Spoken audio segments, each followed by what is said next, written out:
A Conjuração Mineira ocorreu no final do século XVIII pela elite econômica de Minas Gerais.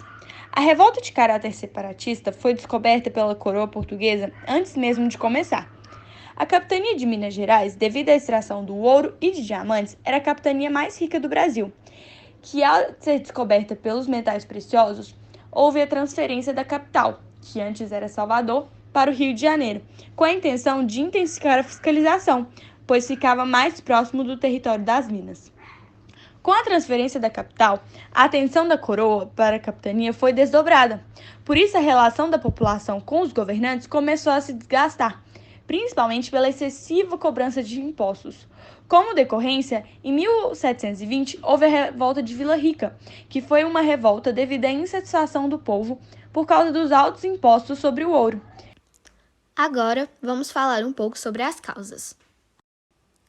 Quando o ouro entregue não alcançava 100 arrobas, cerca de 1.500 quilos anuais, era decretada a derrama. Esta consistia em cobrar da população, pela força das armas, a quantidade que faltava. O custo de vida em toda a região aumentava, pois tudo era comprado a prazo e com ouro. Desta maneira, os funcionários que detinham o monopólio do metal começaram a se endividar. Com isso, deixaram de fazer pagamentos aos comerciantes, agricultores e traficantes de escravos que também foram arrastados para a crise.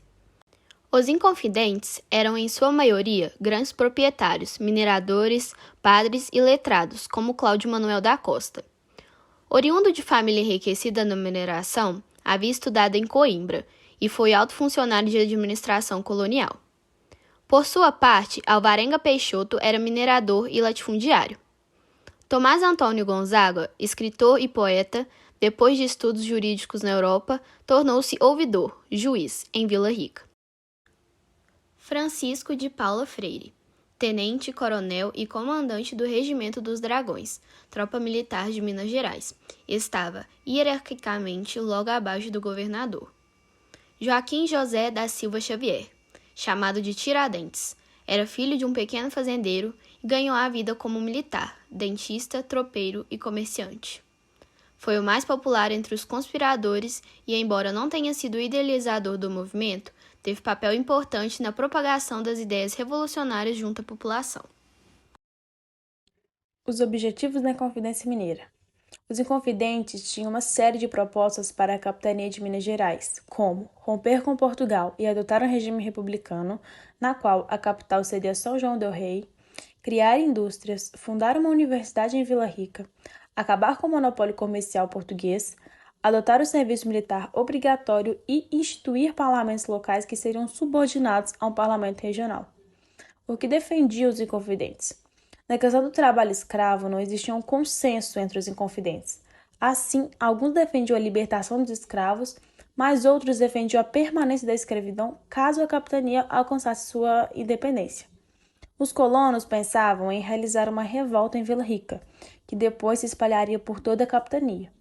Para ter sucesso nessa empreitada, os Inconfidentes planejavam uma guerra de desgaste que forçaria a coroa portuguesa a negociar o fim das hostilidades. Eles buscaram a ajuda internacional de americanos e franceses e até tiveram alguns acenos de apoio, mas que não se concretizaram em ações efetivas. Como terminou a Inconfidência Mineira? As reuniões secretas que organizavam e divulgavam os princípios da revolta contra Portugal estenderam-se durante anos, porém o movimento não chegou a ser deflagrado. Em 18 de maio de 1789, alguns inconfidentes foram informados que a conspiração contra Portugal tinha sido descoberta. O Visconde de Barbacena recebeu 6 denúncias a respeito de uma conspiração ocorrendo nas Minas Gerais. A denúncia mais importante foi realizada por Joaquim Silvério dos Reis. Ele estava envolvido com a conspiração e devia uma grande quantia de dinheiro à coroa. Acabou denunciando o movimento organizado pelos Inconfidentes a fim de ter suas dívidas perdoadas. O Visconde de Barbacena ordenou a suspensão da derrama e deu início às prisões e interrogatórios. Todo esse processo levou em média 3 anos e foi uma demonstração de poder da coroa portuguesa como forma de desencorajar as conspirações do tipo. As coordenações foram as mais diversas e incluíram penas como o degrado, expulsão para a África, prisão perpétua, condenação na forca, dentre outros. Dona Maria, rainha de Portugal, perdoou quase todos os condenados. exceto um, Tiradentes. Tiradentes acabou sendo enforcado no dia 21 de abril de 1792, no Rio de Janeiro. Foi esquartejado e partes do seu corpo foram espalhadas pela estrada que ligava o Rio de Janeiro às Minas Gerais. Sua cabeça foi colocada em exposição na Praça Central de Vila Rica e lá deveria permanecer até apodrecer, mas acabou desaparecendo e não se sabe o seu paradeiro até hoje.